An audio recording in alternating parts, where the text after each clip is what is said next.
Hey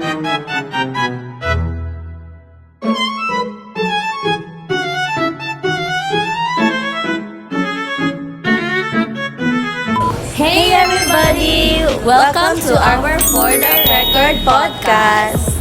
Thank you so much for giving us time today. I am Aliyah Monique and this is Daffodil and Alex. We and are your interviewer for today. We just want to know more about your experiences and stories, especially about how people used to communicate and share news in the community before. Don't worry po, you will just be sharing stories and memories, all casual. Are you ready? If you're ready, let's do the For the Record hand sign. Can you please introduce yourself and share a little about your background in the community? I am Mr. Felizardo Flores, a graduate of agriculture. Prior experiences has been an instructor in biology, sciences, and vocational agriculture. And then I became a superintendent in banana plantation, transferred to National Irrigation Administration, and had been institutional development officer of the NIA. Then I retired. Thank you so much, Lolo, for sharing your name and your background. So, mag-start na po tayo ng questions, Lolo. Ready na po? So, in your younger years, how did people in your community usually share important information or news? Apo.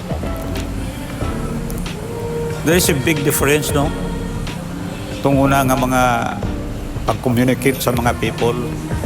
Kaya nga naman, sa una nga mga panahon, wala pa tayo cellphone, wala tayo computer. The only gamit na to is only radio, and talagsa lang yapon ang makaradyo sa unang nga panahon tungkol sa sitwasyon sa mga mag-uuma nga pobre kayo.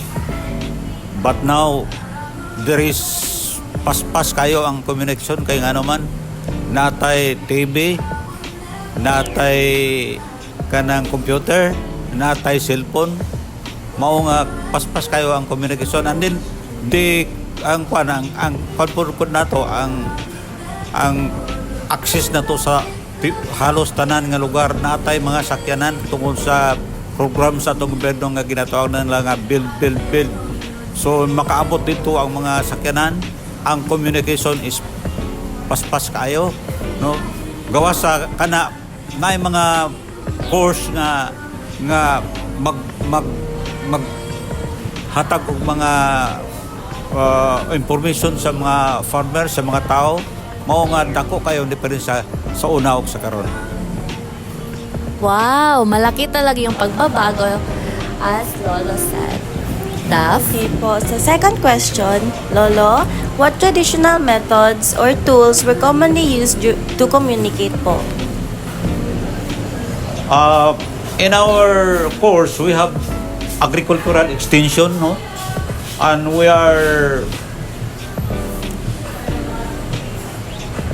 to communicate people by way of going to their place and inform people how to farm, especially in the field of agriculture.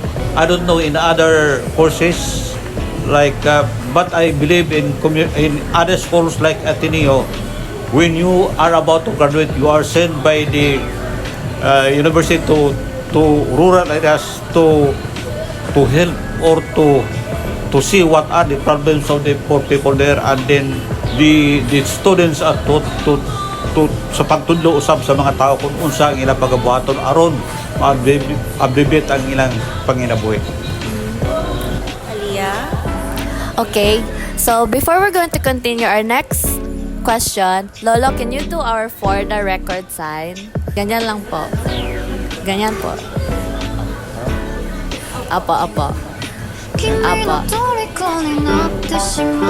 Okay, thank you so much. On to our next question. How do you think information sharing in your community has changed today compared to before? Maybe it is the trend of the time that students students of today are being taught to communicate people. That's why improvement of communication before and after, there is always a big difference, no? Paspas kayo ang pag-communicate sa mga information nga dapat na to mahibawan sa mga dapat na to itudo sa mga tao. Daf?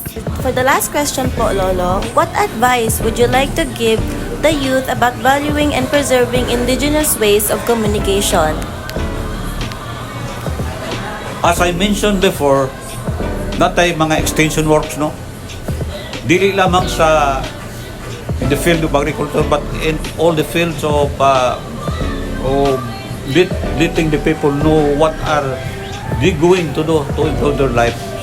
So, mauna nga ginapadala sa mga universities ang mga estudyante dito sa rural areas before they graduate, so that they can communicate what they have learned from the school, aron nga mga tao makahibalo kung unsa ang ilang pagbuhaton aron nga mag-improve ang ilang panginabuhi.